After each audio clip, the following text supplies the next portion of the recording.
Bueno, pues vamos a comenzar del capítulo 19 otra vez. Empieza de nuevo. Capítulo 19 de Éxodo, verso 21. El título de este mensaje es las dos clases de sacerdocio. Está la arónica y la de Melquisedec. ¿En cuál de los dos estoy yo? Está usted sirviéndole a Dios. Si nosotros estudiamos bien la Biblia en este tema, nos vamos a dar cuenta de muchas cosas que todavía tienen que ser eliminadas en nosotros, como individuos y como iglesia, como cuerpo, para que el sacerdocio original, el real sacerdocio que habla Pedro, se dé en cada uno de nosotros, que es la voluntad y es el propósito de Dios.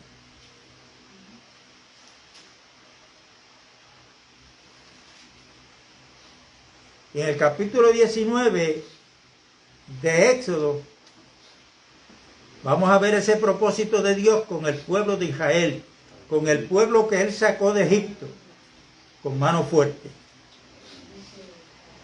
Y leemos, y dice: en el mes tercero de la salida de los hijos de Israel de la tierra de Egipto, en el mismo día llegaron al desierto de Sinaí. Habían salido de Refidim y llegaron al desierto de Sinaí, acamparon en el desierto, y acampó allí Israel delante del monte. Y Moisés subió a Dios, y Jehová lo llamó desde el monte, diciendo: así dirás a la casa de Jacob, y anunciarás a los hijos de Israel: vosotros visteis lo que hice a los egipcios, y cómo os tomé sobre alas de águila, y os he traído a mí. Traten de recordar, recuerden lo que yo hice con ustedes, le dice Dios a este pueblo a través de Moisés. Lo que hice con los egipcios, que cuando fueron a pasar el Mar Rojo, Dios le dijo a través de Moisés que ese pueblo de Egipto, el faraón que los perseguía, nunca más los iban a volver a ver. Eso es bien significativo. Yo me da rápido con venir a Nuevo Pacto para hablar de nosotros.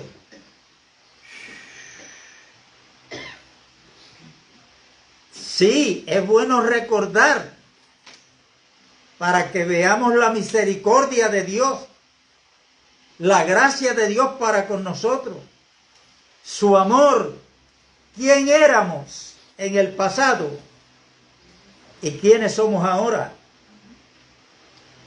Eso no está mal recordarlo. Pero la advertencia que Dios le da a este pueblo sobre aquellos que antes los tenían en esclavitud y que los estaban siguiendo, Dios le dijo: no los van a ver más. Y Dios cumplió su palabra, porque cuando trataron de pasar el Mar Rojo, ¿qué les pasó? Dios cerró las aguas y allí quedaron. Hermano, a mí la Biblia mía me dice que lo primero que hizo Cristo, una de las primeras cosas que hizo fue que ató al hombre fuerte. ¿Quién era el hombre fuerte? El diablo. Satanás. ¿Qué fue lo que hizo Cristo? Lo ató. Y después, cuando sigo leyendo la Biblia, me dice que cuando Cristo estaba en la cruz, allí le dio el golpe mortal. Triunfó sobre él,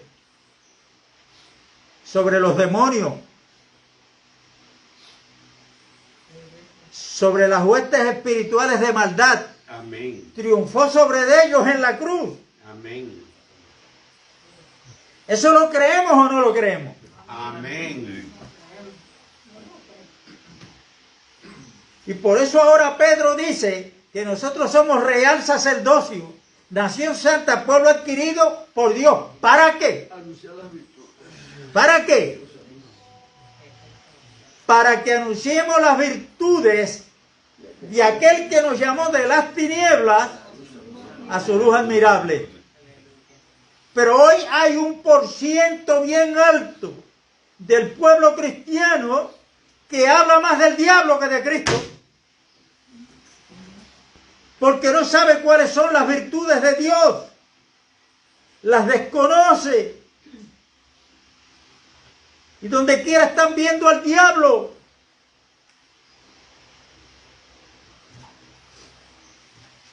Saben hablar más del diablo que de Cristo. Amén. Eso es un peligro, hermano. Sí.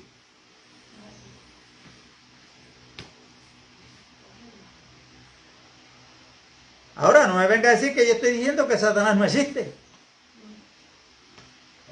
No, no es eso. Satanás está vivo porque así Dios lo ha querido, y Satanás es un instrumento en el propósito de Dios. Amén. Amén.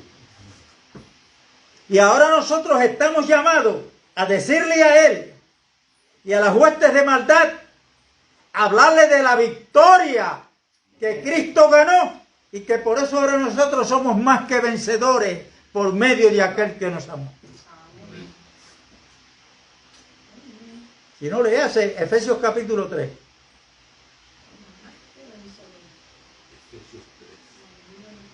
Para que la multiforme sabiduría de Dios, esa multiforme sabiduría de Dios está en Cristo, de diferentes maneras, sea dada a conocer ahora. No es cuando Cristo venga. Sea dada a conocer a los principados y a las potestades en los lugares celestiales.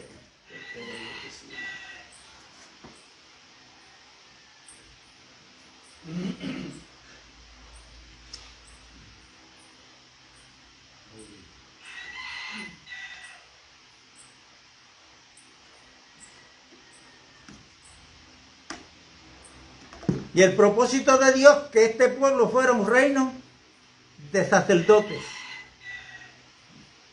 Ahora, ahí está hablando en plural. Dios le puso esas condiciones. Si oyeres, lo primero es oír. Y eso está vigente para nosotros hoy, todavía, porque en el Nuevo Testamento nosotros estamos llamados a oír. El que tenga oídos para oír, oiga lo que el Espíritu dice. Por ejemplo, a las iglesias en Apocalipsis. Lo que el Espíritu nos está hablando hoy. Cuando usted cita la palabra de Dios correctamente,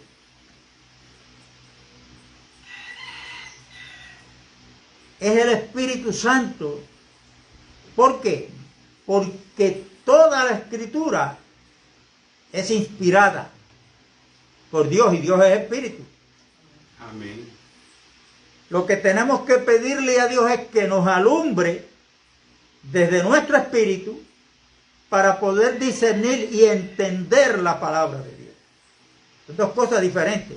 Bueno, la leemos porque fuimos a la escuela y más o menos, pues unos más, otros menos, sabemos leer. Pero discernir, entender, necesitamos. ¿Cuántos creen que Dios es luz? Amén. Bueno, el salmista dijo, en tu luz veremos la luz. Desde nuestros corazones, desde nuestro espíritu, necesitamos que Cristo, que es la luz, nos alumbre para poder entender.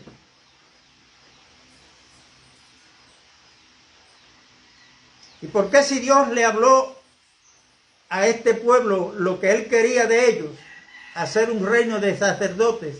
Mire esas dos palabras, rey, sacerdote.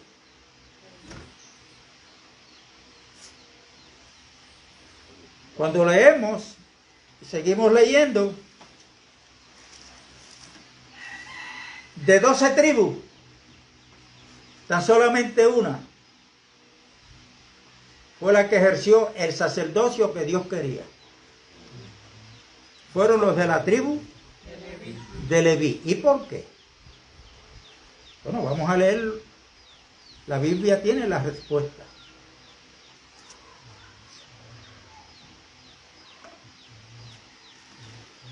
En el capítulo 32 del libro de Éxodo vamos a encontrar cuando Moisés está en el monte, por orden de Dios, recibiendo las tablas de la ley, y abajo está el pueblo esperando, con aquel que iba a ser el sumo sacerdote llamado Aarón, hermano de Moisés. Este pueblo, como vieron que Moisés tardaba, le pidieron a Aarón que le hiciera dioses que fuera delante de ellos, porque a este Moisés no sabemos lo que le ha pasado. ¿Cuántos años van que se está esperando a Cristo que dijo que volvía? Aproximadamente 2000 o 2000 algo. Yo no sé la fecha exacta, pero han pasado ya los 2000 años. Y no regresa. En ese lapso de espera, ¿cuántos hay, dice la Biblia, que van a apostatar? Muchos. E inclusive dice Pedro que hay unos que dicen, oye, pero es que, ¿desde cuándo yo no estoy escuchando y diciendo lo mismo? Que Cristo viene, viene, viene. Y no viene nada. Y no viene nada. Pedro le dice y le da la razón por la cual Cristo no ha venido. Él no retarda su venida. Lo que pasa es que Dios es paciente para con nosotros. Pedro está hablando ahí como un apóstol. No era un incrédulo. Dios no retarda la venida de Cristo. Lo que pasa es que Dios es paciente para con nosotros. ¿Y qué está esperando Dios de nosotros? Que nos arrepintamos. Porque Dios no quiere que nadie se pierda. Amén. ¿Y qué quiere decir la palabra arrepentimiento? Cambie de mente. Que cambiemos de mente para cambiar de actitud. Y nosotros, la iglesia, cada creyente tiene que tener, debemos de tener, como dice Pablo en 1 Corintios, la mente de Cristo.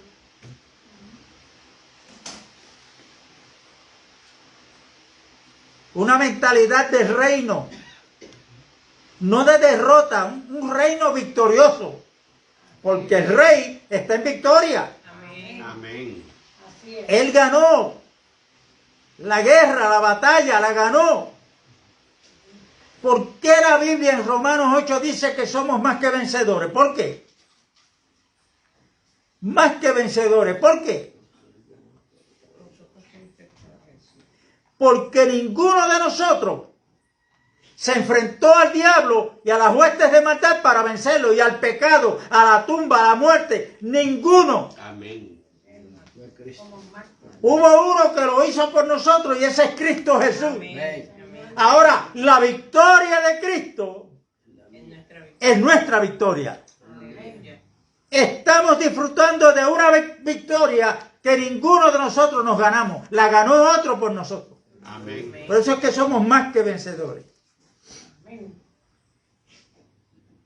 Estoy viendo las noticias en la televisión cuando ven ese mar de muerte de gente en Argentina. Pero ahí casi no se podían identificar a las personas de tantos que habían.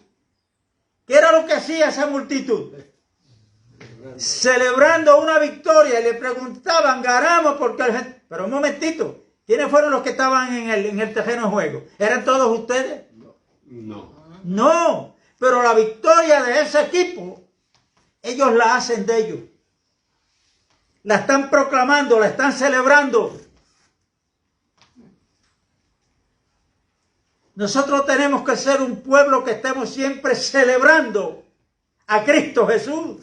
Amén. Amén. Gloria a Dios. Aleluya.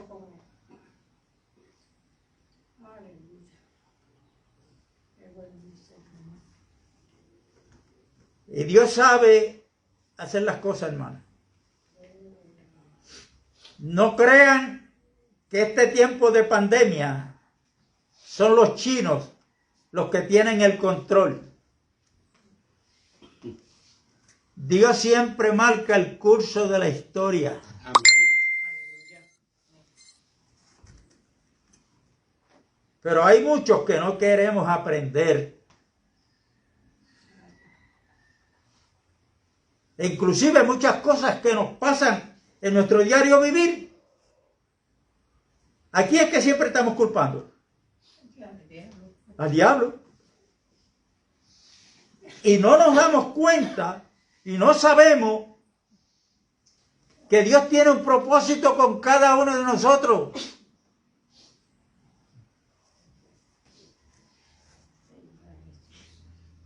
Yo lo he dicho anteriormente, lo voy a seguir repitiendo, Dios no es ojalatero.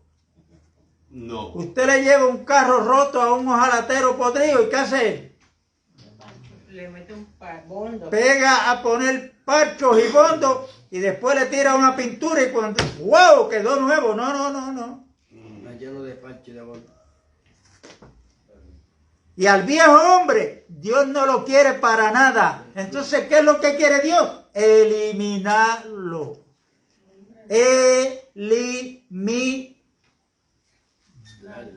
Y hacerlo nuevo. No es hacer nuevo al viejo hombre. No. Tampoco. Eliminar y hacerlo nuevo. Dios está haciendo algo nuevo dentro de nosotros. Amén. Hay hermanas que están orando por el hermano. Señor, cámbialo. Esa no es la oración que hay que hacer. No. Señor, avanza y mátalo. Elimínalo para que sea Cristo en él. Esto parece duro, parece como que no es, pero lea bien la Biblia Amén. para Sí. que usted vea. Vamos a ver aquí ahora. Escúcheme bien. Lo vamos a ver aquí. Porque ya no veo yo, sino que Cristo. Cuando Moisés baja del monte, allá están celebrándole fiesta. Dicen ellos que era fiesta ¿a quién? A Jehová. Delante de 2 becerros de oro que cogieron, con todo el oro y todo lo que Dios les permitió traer en las manos de Egipto, cayeron en la prodigalidad. ¿Qué es eso? Comenzaron a hacer mal uso de lo que Dios Le había dado. le dio. Hicieron 2 becerros de oro o un becerro. Y allí se comenzaron a hacer fiesta porque era fiesta a Jehová, pero delante de un ídolo. Eso todavía hoy se está dando. ¿Cuántos becerros hay hoy en la mente y en el corazón de muchos? Un montón.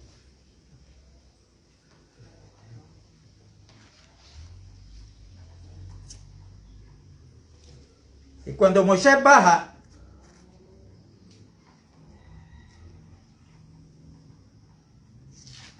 vamos a leer del verso 30 en adelante. Y aconteció que al día siguiente dijo Moisés al pueblo: vosotros habéis cometido un gran pecado, pero yo subiré ahora a Jehová, quizás le aplacare acerca de vuestro pecado.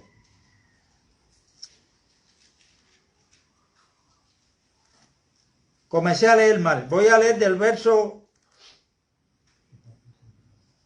25 en adelante. Éxodo capítulo 32 y 25 en adelante. Dice: y viendo Moisés que el pueblo estaba desenfrenado, porque Aarón lo había permitido, para vergüenza entre sus enemigos. Oiga, lea con cuidado después ese versículo. ¿Para vergüenza de quién? De los enemigos de Dios y de ese pueblo. Porque se supone que el pueblo de Dios siempre sea, como le dijo Dios a Moisés, un pueblo santo. O sea, separado para Dios. ¿Separado de qué? separado del mundo y todo lo que tiene que ver el mundo, todo lo que practica el mundo. Pero todo, no es algunas cosas, hermano, es todo.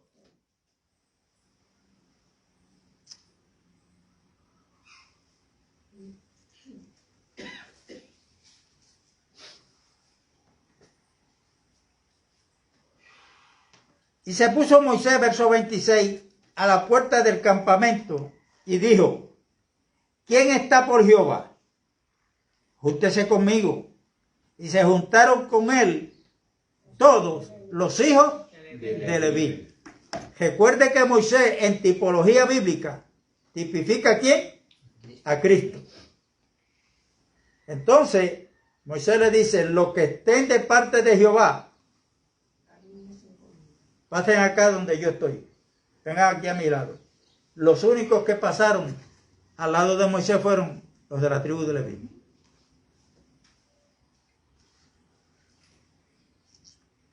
Verso 27. Y él les dijo: así ha dicho Jehová, el Dios de Israel: poned cada uno su espada sobre su muslo. Pasad y volved de puerta a puerta por el campamento, y matad cada uno a su hermano, y a su amigo, y a su pariente. Y los hijos de Leví lo hicieron conforme al dicho de Moisés, y cayeron del pueblo en aquel día como 3,000 hombres. Entonces Moisés dijo: hoy os habéis consagrado a Jehová, pues cada uno se ha consagrado en su hijo y en su hermano, para que él dé bendición hoy sobre vosotros. Eran diferentes, fueron diferentes los de la tribu de Leví. Y usted me dirá: oye, pero ¿qué mandamiento? ¡Wow! Cada uno coja su espada y va a ir en contra de su hermano y matarlo, a los hijos.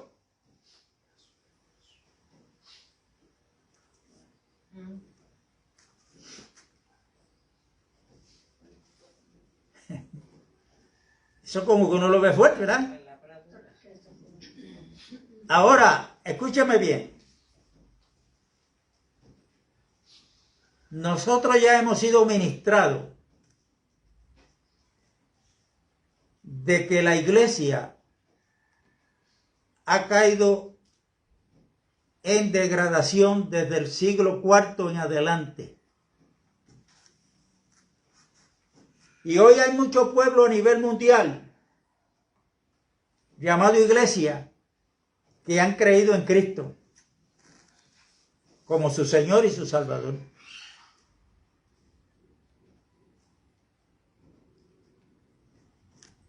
Pero están llevando a cabo un sacerdocio que es una mezcla del sacerdocio arónico,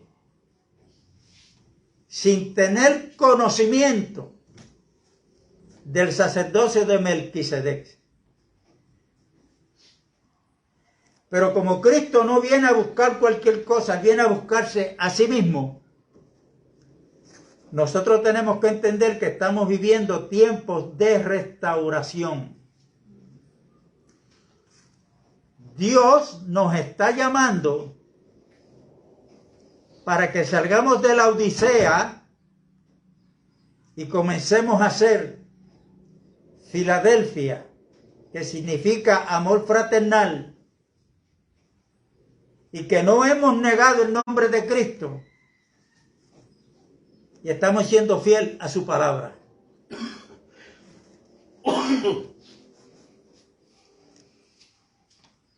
Y los hermanos que están en el sistema que no quieren salir de él, Dios nos está diciendo: toma la espada y mátalo.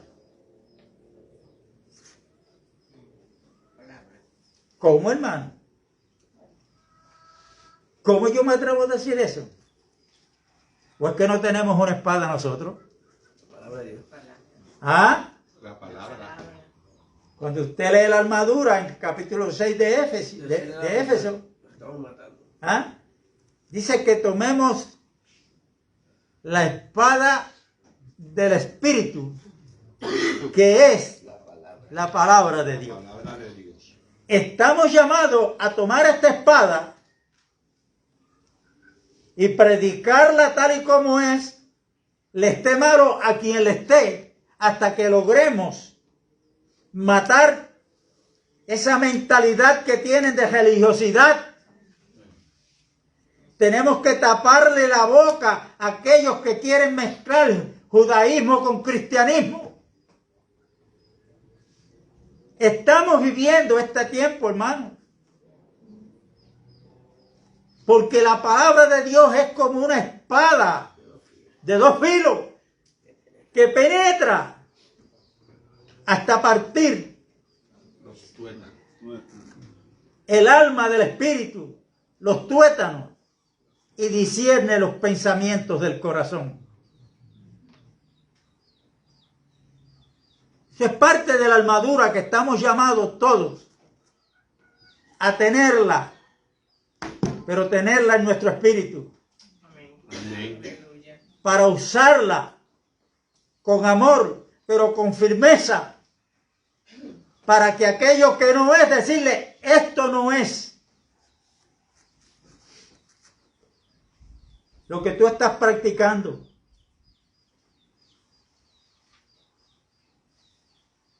No espere que los que están en la calle, los que están en el mundo, nos van a vituperar, van a hablar mal de nosotros. De ellos no lo espere. Lamentablemente, a la verdadera iglesia le va a pasar lo que le pasó a Cristo. Los religiosos no querían saber de él. ¿Qué le decían? Tú tienes demonios, tú eres hijo de fornicación, tú eres un samaritano, tú echas a los demonios en el nombre de Beelzebú. ¿Por qué? Porque la religión, y Cristo no trajo una religión más, Él trajo el reino. El reino.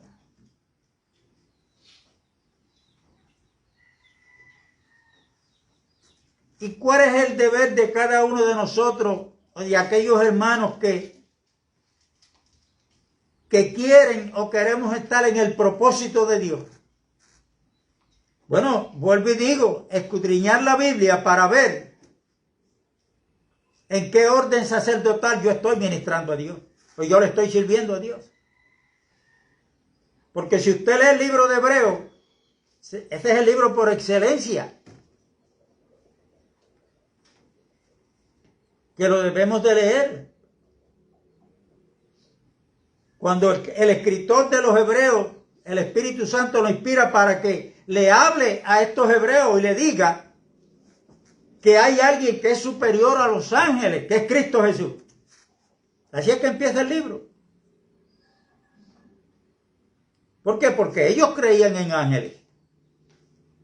El problema es que en un momento dado cayeron en la adoración de ángeles. Yo no he oído las noticias por ahí que cada uno de ustedes tiene un ángel que lo está cuidando y defendiendo donde quiera que usted se mete.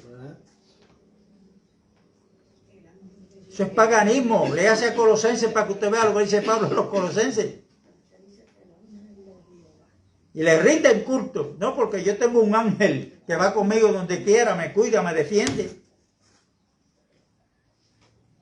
Eso es paganismo. Aquí nosotros tenemos que rendir pleitesía, reconocerlo como nuestro Señor y Salvador. No es a ningún ángel, ni arcángel, ni querubín. Es a Cristo Jesús. De hecho, a nivel mundial, yo no sé dónde están, pero tengo que averiguar.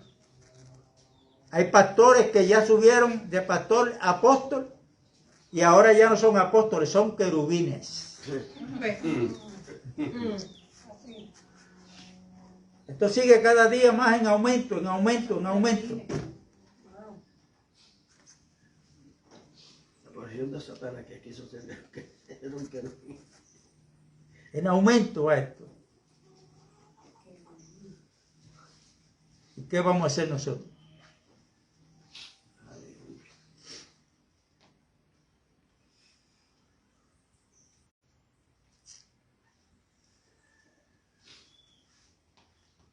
Y qué bueno sería lo que hizo Saidi aquí, que estaban yendo al capítulo 16 de Ezequiel para ver la administración que Dios nos dio Amén. de este capítulo. Y qué bueno sería que hicieran lo mismo con esto del sacerdocio. El sacerdote en el Viejo Testamento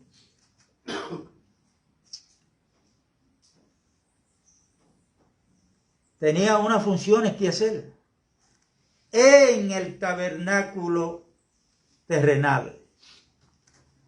Recordando que cuando Moisés levantó el tabernáculo terrenal, lo levantó y lo hicieron conforme a qué? Como Dios había ordenado. A un modelo que Dios le había mostrado en el monte. Quiere decir que en ese ámbito celestial, donde está Dios en su trono, hay un santuario. Hay un santuario. Y que ese santuario no es terrenal. Ese santuario es celestial. Amén. Donde en Hebreos capítulo 6 dice que ahí fue que Cristo entró como nuestro precursor. El primero que entra para que luego los que vienen detrás tengan acceso. En el viejo pacto, en el tabernáculo terrenal, estaba el lugar santísimo, una cortina que dividía el lugar santo del lugar santísimo. Luego había un atrio donde estaba la puerta de entrada, la fuente del lavacro, pero antes de la fuente del lavacro estaba ¿qué? El altar del sacrificio. Y al lugar santo, donde estaba el candelero de oro, donde estaba la mesa con los panes de la preposición, y donde estaba el altar del incienso, ahí podían entrar los sacerdotes después de haber cumplido con el ritual de lavarse en el lavacro, para mantener el pan fresco, cambiarlos cuando era necesario, despabilar las mechitas de las lámparas que no se apagaran, que siempre estuvieran encendidas, y el altar del incienso, donde tenía que estar encendido también, pero con carbón que se cogía del altar del sacrificio. Si se hacía de otra forma, que fue lo que le pasó a dos en el viejo pacto, que se presentaron delante de Dios quemando fuego extraño. Es que Dios para todo tiene un orden que Él lo tiene establecido. Yo, ni tú, ni nadie puede salirse de ahí. Lo que hay que buscar, cuál es el orden que Dios ha establecido. Y cuando ellos terminaban la función ahí en el lugar santo, tenían que regresar. No podían pasar al lugar santísimo. Porque hablar del lugar santísimo donde estaba el arca, donde dentro del arca estaban las tablas de la ley, estaba la vara de Aarón que había florecido, y estaba el maná, una urna con maná, que Dios le había ordenado a Moisés que lo guardara ahí. El maná escondido, ahí están esos tres artículos, por así llamarlo. Luego estaba la tapa de la propiciación. Ahí encima, y a ese lugar, escúcheme bien, podía entrar no el sacerdote, sino el sumo sacerdote. No todos los días, sino una vez al año. No podía entrar con las manos vacías. Tenía que haber hecho un sacrificio por él y su familia, por el pecado de ellos. Esa sangre, con la del otro sacrificio que tenía que ser por el pecado del pueblo, esa sangre la llevaba al lugar santísimo, rociaba la tapa del propiciatorio, le ponía sangre con la punta de los dedos en los 4 cuernos que tenía el arca. Luego que terminaba ese ritual, tenía que salir de ahí. Y cuando usted lee en hebreo, esa sangre que él llevaba no quitaba el pecado. ¿Usted sabe lo que hacía el pueblo de Israel con el sumo sacerdote que era Aarón? En hebreo dice que era recordar el pecado de ellos, porque ese pecado no había sido quitado. Y al lugar santísimo, en otras palabras, a la presencia de Dios, no podían entrar, porque si entraba otro que no fuera el sumo sacerdote, y una vez al año, ¿qué le pasaba? Moría. Y si Aarón hubiese entrado sin sangre al lugar, porque yo soy el sumo sacerdote, allí quedaba también muerto. Él podía salir porque seguía las instrucciones de Dios. Y ese sacerdocio era algo, por así decirlo, una palabra, algo piramidal. En otras palabras, estaban los sacerdotes, pero había uno de un rango mayor, que era el sumo sacerdote, que era Aarón.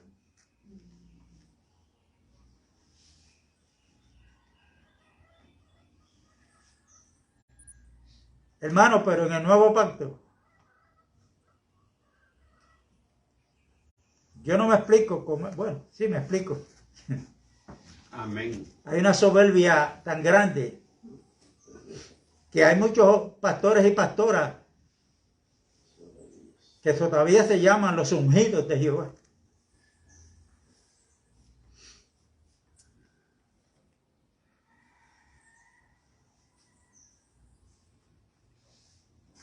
Y el ungido de Jehová en el nuevo pacto es uno solo, se llama Jesucristo. Aleluya. Ahora, todos los creyentes, incluyendo apóstoles,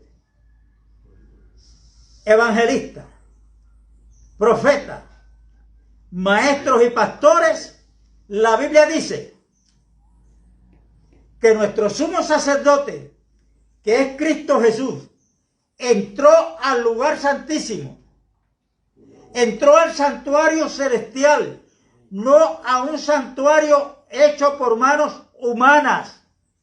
Y allí entró, pero no tuvo que salir. Dios lo recibe y lo deja permanentemente, porque Cristo no llevó sangre ajena, ni llevó un sacrificio de un cordero. Él es el Cordero de Dios. Amén. Él es la ofrenda y el ofrendante. Amén. Y cuando Él entró con su propia sangre, que clama mejor que la de Abel, allí está sentado con la victoria que Él obtuvo, no para Él, sino para nosotros. Amén. Aleluya. Señor. Y cuando Él recibe del Padre la promesa, la unción, ¿qué hizo Él?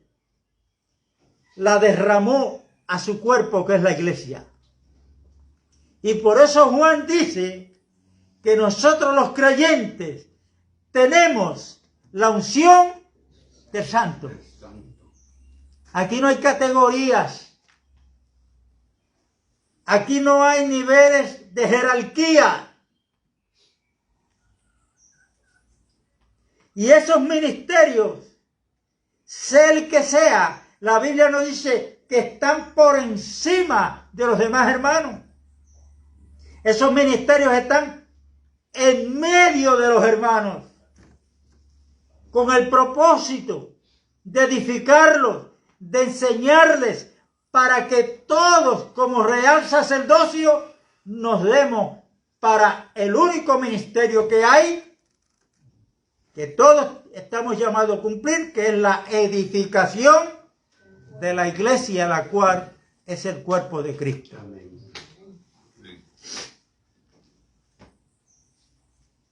Hermano, ¿y de dónde salió entonces esto de jerarquía en el pueblo cristiano? Bueno, pues estudie la historia del catolicismo romano. Ahí está el Papa, y por ahí siguen y siguen, hasta llegar al cura del pueblo, cardenales, obispos.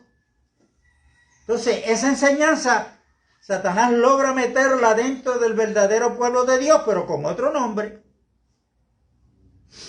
Entonces hay muchos pastores, evangelistas, apóstoles que se creen que lo que ellos digan, aunque sea un disparate, pero como yo soy el apóstol o yo soy el pastor, pues tienen que creerlo, porque aquí el ungido de Dios soy yo. Y eso se está dando, hermano, hace tiempo en muchos lugares. Y a eso hay que usar la espada del Espíritu para decírselos: están mal, están a tiempo, arrepiéntanse. Amén. Eso no es un puesto, es una función para servirle a los demás.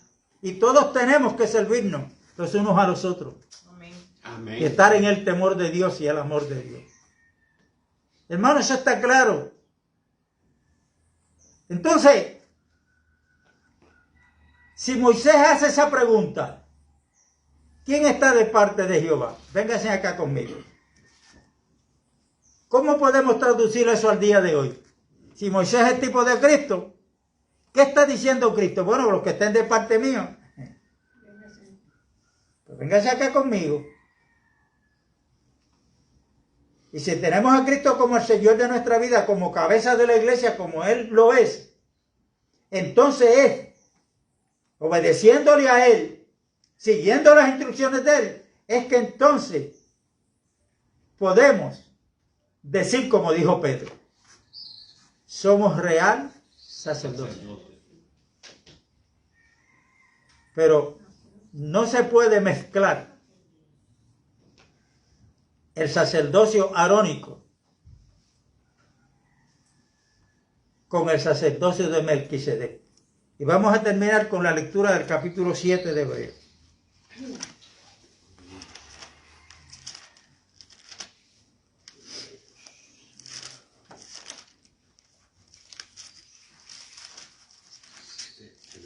Siete de Hebreos. Aleluya. Gloria a Dios.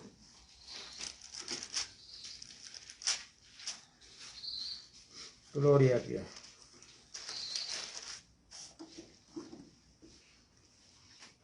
Dice, verso 1, porque este Melquisedec de Salem, sacerdote del Dios Altísimo, no sacerdote de Israel, de Dios.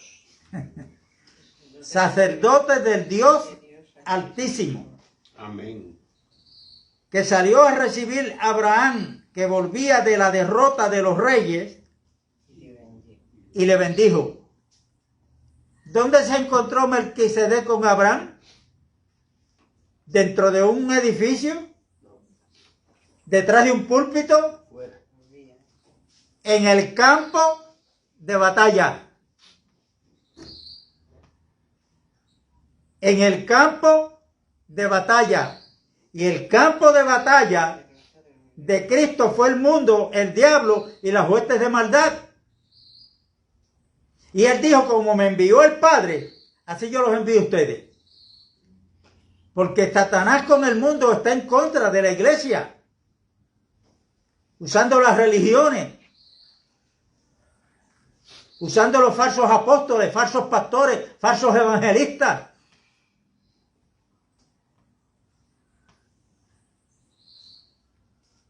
Y aquí tenemos que mantenernos firmes hasta que llegue ese gran día donde se cumple la palabra, es Cristo en vosotros. Ya no la esperanza, sino que Cristo en nosotros, cubriéndonos con su gloria. A quien asimismo dio Abraham los diezmos de todo, cuyos nombres significa primeramente Rey de Justicia y también Rey de Salem. Rey de Justicia. Esto hay que leerlo, releerlo, buscar, escudriñar, porque nosotros tenemos que ser instrumentos, no niños, sino que estemos capacitados, como dice en Hebreos 5, para ministrar la palabra de justicia.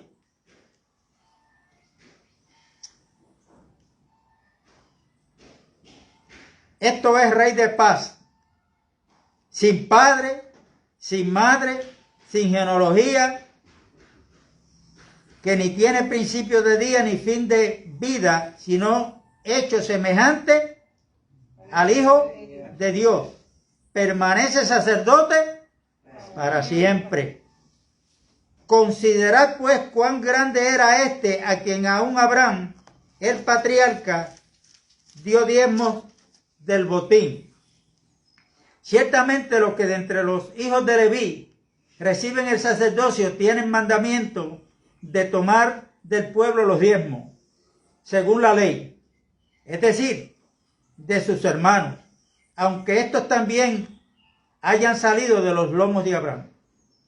Pero aquel cuya genealogía no es contada entre ellos, tomó de Abraham los diezmos y bendijo al que tenía las promesas. Y sin discusión alguna, el menor es bendecido por el mayor.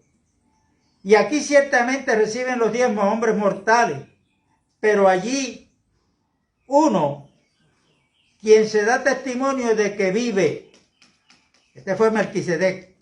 Por decirlo así, en Abraham pagó el diezmo también Leví, que recibe los diezmos, porque aún estaba en los lomos de su padre cuando Melquisedec le salió al encuentro. Si pues la perfección fuera por el sacerdocio levítico, porque bajo él recibió el pueblo la ley, ¿qué necesidad había aún de que se levantase otro sacerdote según el orden de Melquisedec y que no fuese llamado según el orden de Aarón? Porque cambiado el sacerdocio, necesario es que haya también cambio de ley. ¿Qué es lo que está sucediendo hoy en día? Y con esto terminamos. Muchos, pero muchos están de acuerdo que la ley fue cambiada por la gracia.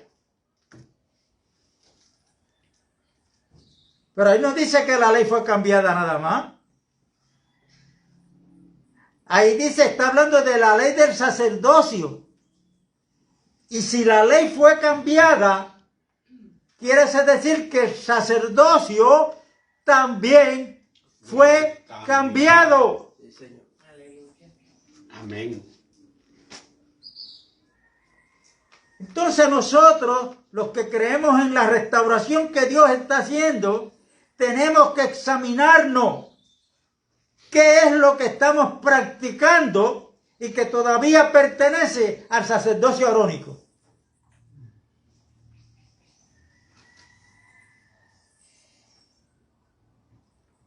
Y si un sacerdote era aquel que servía de intermediario entre Dios y el hombre, entre Dios y el hombre y Dios, nos dice en Hebreos capítulo 10 que todos tenemos como real sacerdocio entrada.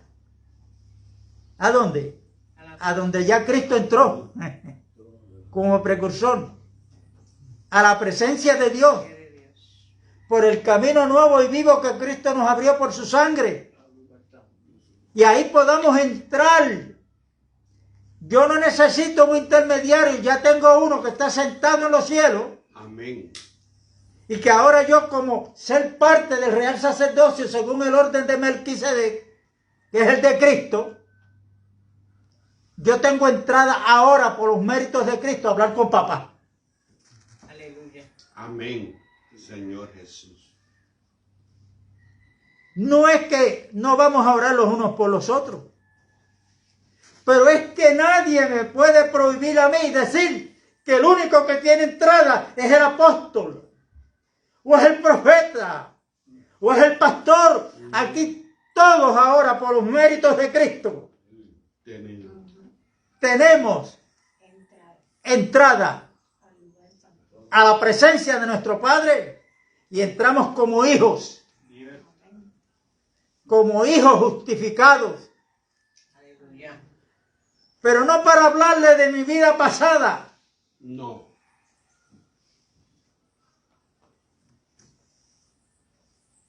porque si Dios no se recuerda de nuestra vida pasada, ¿por qué yo tengo que estársela recordando? Y eso no es fe. Amén. Porque la fe que agrada a Dios es la fe que viene de Él mismo, es la fe de Cristo. Y esa fe que agrada a Dios es la fe que viene como resultado de oír la palabra de Dios. Y estamos llamados a creerle a Dios. La paz de Dios es con todos. Amén, hermano.